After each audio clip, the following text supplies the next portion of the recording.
The Chicago-born liquor Malort is famous for its strong, bitter taste, which some call downright foul. I've heard everything from like biting into a Band-Aid to eating freshly mowed grass with gasoline from the lawnmower in it. Love it or hate it, Malort is ingrained in Chicago's culture. Swedish immigrant Carl Jeppson created the recipe in Chicago during the 1930s. The liquor was made here for decades until Chicago's last distillery closed in the 1980s. For nearly 30 years, it was distilled in Florida, but in 2019, Malort came back home. I started talking to the owners about bringing production back here, and eventually that turned into a discussion where CH Distillery bought Jeppson's Malort, the company, and we now make it here in Chicago starting in this year in 2019. Located in Chicago's Pilsen neighborhood, CH Distillery started out 7 years ago just making vodka, but eventually branched out to other spirits, including Chicago's most notorious drink. Malort is like the alcoholic version of the Chicago hot dog. It's iconic, and it's kind of fits us because it's tough, it's a little rough around the edges, but it's uniquely ours. The liquor's main ingredient is the herb wormwood, which gives it that bitter kick. The Malort recipe is secret, although operations manager Matt Richardson was dumping plenty of sugar into the mixing tank when we visited. Do you like Malort? Yeah, of course, yeah. Yeah, you like the taste of it? Like it, hate it, you know. So I think I'm on the same page with everyone.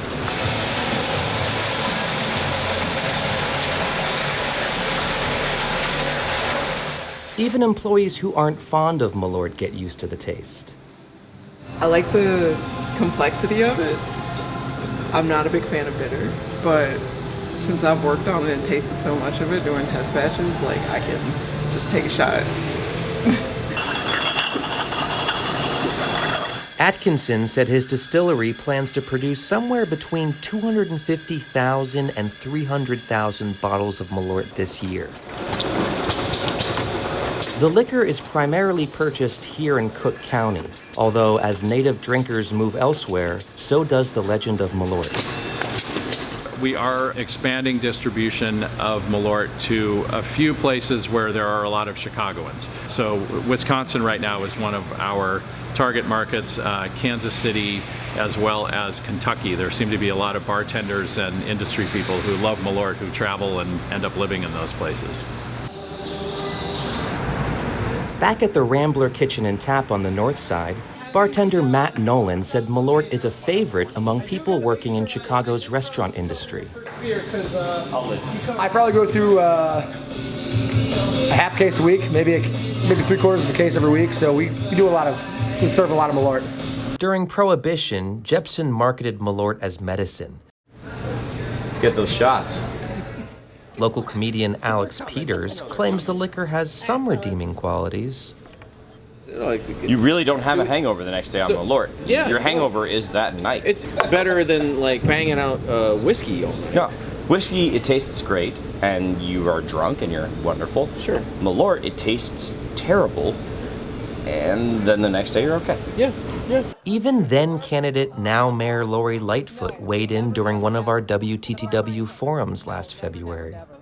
All right, and this is for the younger members of our audience. Do you drink Malort?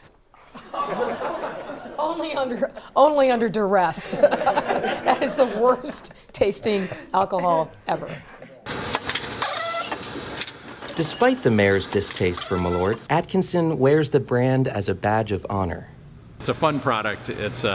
But it does have real cultural value in Chicago, and so it's an honor and it's humbling to have the responsibility of making Malort.